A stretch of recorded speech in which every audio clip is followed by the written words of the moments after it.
It's VOA's Fast Five for Friday, April 8th. I'm Philip Alexio.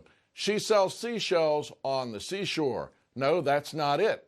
It's he sells his shares on the offshore. That's more like it, tweets Johnny McVeigh at hashtag Cameron Resign. That's right. Can you say Panama Papers and Britain's Prime Minister David Cameron, who has admitted to profiting from his father's offshore trust fund, a Panamanian-based trust? The latest big name to surface in relation to how the rich and powerful ruling elites, shall we say, put their money in various offshore accounts to avoid paying taxes. And now the trend in Britain is for the Prime Minister to resign. Iona says hashtag Resign Cameron has been trending in my brain for about 6 years.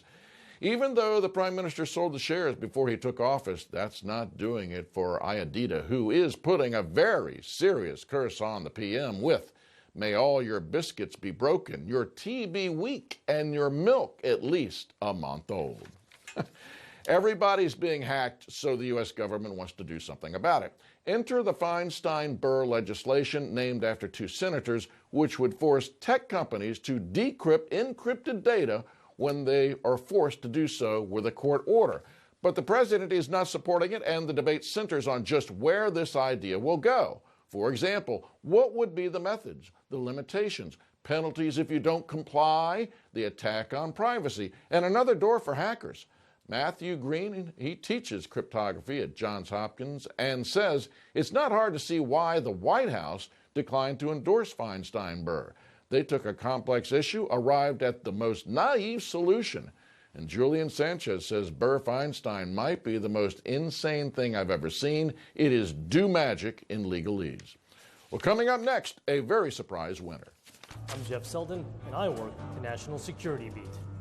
National Security Beat is anything that affects the national security of the United States, from counterterrorism to surveillance to even relations with Russia. It's one of the most fascinating beats you can have. It's probably one of the more important beats that you can cover because it touches on so many areas of the world, so many areas of people's day-to-day lives.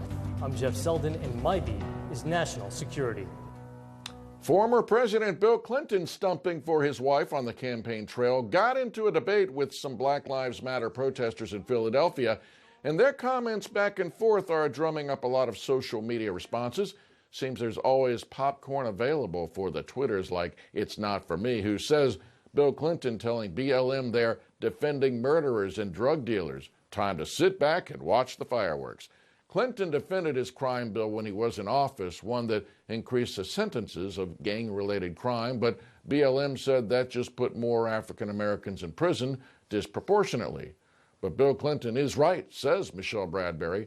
There was an epidemic gang problem back then. I remember. Glad he set it straight. And Cirque du Soleil, for a long time, people assumed that Bill Clinton would be Hillary's greatest asset. More and more, he's her greatest liability. Everybody is reacting to Trent winning last night in American Idol's 15th and final season. Mississippi, they call him Farm Boy Trent Harmon, surprising just about everyone by outperforming Mississippi resident LaPorche Renee. The program featuring a visit by the original old hats of Simon Cowell and Randy Jackson and Paula Abdul, and the show's host everyone knows is Ryan Seacrest. He tweets a "Good night, America" salute. Just ahead, are you happy with your face?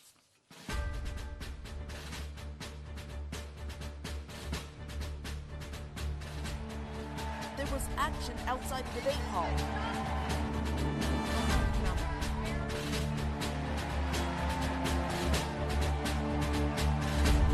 Political season is about to change, too. VOA News, Las Vegas.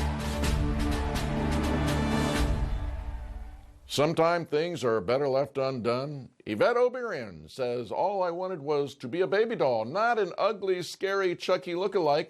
The Snapchat fun filter app allowing you to face swap on camera seems to be infecting everybody. Sometimes things do go awry when you go to Dr. Snap for some imaginary plastic surgery. Lovely Niam, not too pleased with the outcome of her attempt to swap. And finally, OMG Rebecca Murphy King. Sorry, Rebecca. Some things are better left undone. We'll see you all on Monday.